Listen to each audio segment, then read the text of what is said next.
बनावट कागदपत्रांच्या आधारे वाहन हस्तांतरण, चौघांविरुद्ध गुन्हा दाखल. जळगाव आरटीओ कार्यालयात फसवणूक. जळगाव प्रादेशिक परिवहन कार्यालय जळगाव येथे बनावट कागदपत्रे आणि डमी व्यक्ती उभी करून वाहन हस्तांतरण करत शासनाची फसवणूक केल्याचा धक्कादायक प्रकार समोर आला आहे. या प्रकरणी रामानंदनगर पोलीस ठाण्यात चौघांविरुद्ध गुन्हा दाखल करण्यात आला आहे.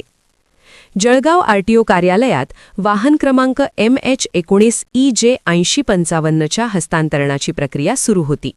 यावेळी आरोपींनी मूळ वाहन मालकाच्या नावे बनावट आधार कार्ड आणि पॅन कार्ड तयार केले.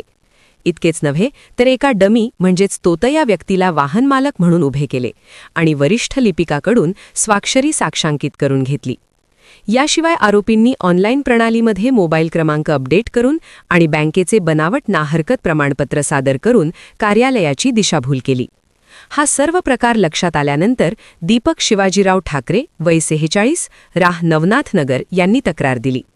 पोलिसांनी या प्रकरणी शिवलाल ब्रिजलाल पाटील राह मुक्ताईनगर, अक्षय सोनवणे राह जळगाव, 2 अनोळखी इसम यांच्यावर गुन्हा दाखल करण्यात आला आहे.